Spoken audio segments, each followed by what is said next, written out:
Sleep is more than just sleep. I'm Mindy Turner with the Curry County Cooperative Extension Service, your family and consumer science agent. For our educational series this month, we are looking at sleep, what it is, why we need it, and maybe some ways we can improve it, how we can do better. So like I said, sleep is more than just sleep. Sleep gives our body and mind time to process those important tasks that they need to do. And so we're going to look a little bit at what happens when we don't get enough sleep, how we know we're not getting enough sleep, and some basics of just how maybe we can address some of those issues. So sleep lets our bodies physically restore themselves and allows our mind to process necessary information. So when we talk about our body, during sleep, our body's growth hormone production reaches its peak. So this is when our hormone speeds the absorption of nutrients, amino acids, gets your cells all going, aids in the healing of tissues throughout your body. And growth hormone also stimulates your bone marrow, where your immune system cells are born. So not just when we're small. We think about growth hormone being just when we're little and when we're kids, but our bodies need that throughout a lifetime because they're constantly changing, growing, and regenerating themselves. And sleep is one of the key ways that and the key times that it does that. So sleep deprivation suppresses our immune function and makes us more susceptible to bacteria and viruses and things like that. So when we don't get enough sleep, we're more likely to get run down and become sick. A lot of times we'll say that we just can't turn our brains off. We can't stop our mind, and that's why we can't go to sleep. The truth is we need to turn off that part that's conscious for us and allow our brain to stay on and keep working and doing what it needs to do while we sleep. So memory consolidation occurs when our short-term memories are converted into those long-term memories. That happens during sleep. If we get 2 hours less sleep a night than what's recommended or than what we need, that can keep our brain from maintaining the memories. We get what we call local sleep. So during the day, parts of your brain just kind of fall asleep while you're awake and doing what you need to be doing, but your brain is not soaking all of that in and taking it like it needs to. So that can be, number one, dangerous, depending on what you're doing at that time, but also not storing those memories. As we get older, a lot of times we'll say, oh, well, I'm just aging, I don't remember things, when in reality, it could just be sleep deprivation and a lack of sleep or not sleeping well that's keeping us from having those memories.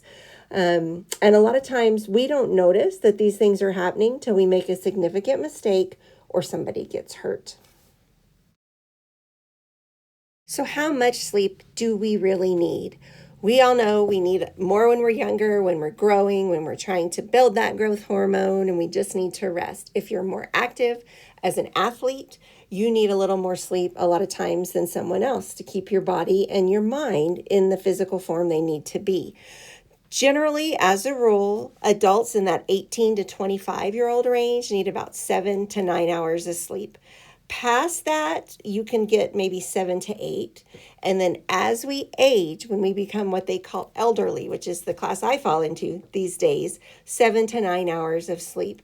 Now, it does vary by person. It varies by your lifestyle. So you can kind of play around, figure out what works best for you and your body. Those rhythms that we need to follow to get us to sleep and sleep deeply and get the well-rested feeling that we want to have is what's important. And that can be a little different for everyone. But research has shown us that although people want to say, oh no, I'm fine on 3 hours of sleep, I operate on that all the time. Well, okay, that's great. But I probably don't want you to be my bus driver or fly my plane, things along those lines, because your mind and body are not getting the rest they need to regenerate and go through those processes that we need to have happen.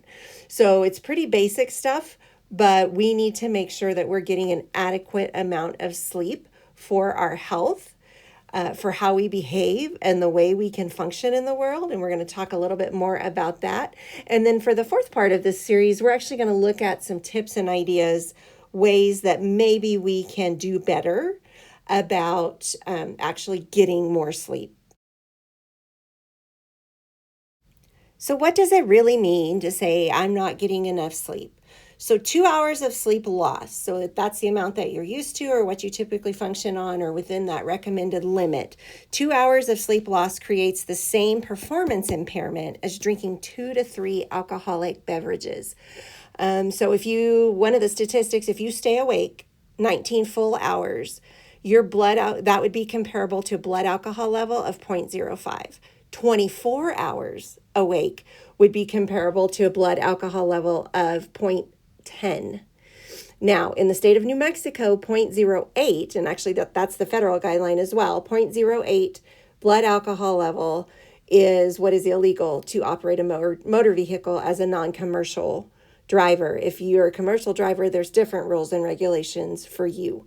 So not getting enough sleep can significantly impair our skills and what we are trying to do. Fatigue resulting from loss of sleep degrades your reaction time, your communication, your attention, your vigilance, and what you're doing, and your mood. Okay, 20 to 50% negative impact on those things. So that's just a few facts, basic information, things you need to know about sleep to set the stage. We're going to get more in depth in some of these topics in future parts of this series. Again, I'm Mindy Turner with the Curry County Cooperative Extension Service. Your Family and Consumer Science Agent. Information for this series was taken from New Mexico State University, Department of Extension, Family and Consumer Sciences, and the CDC.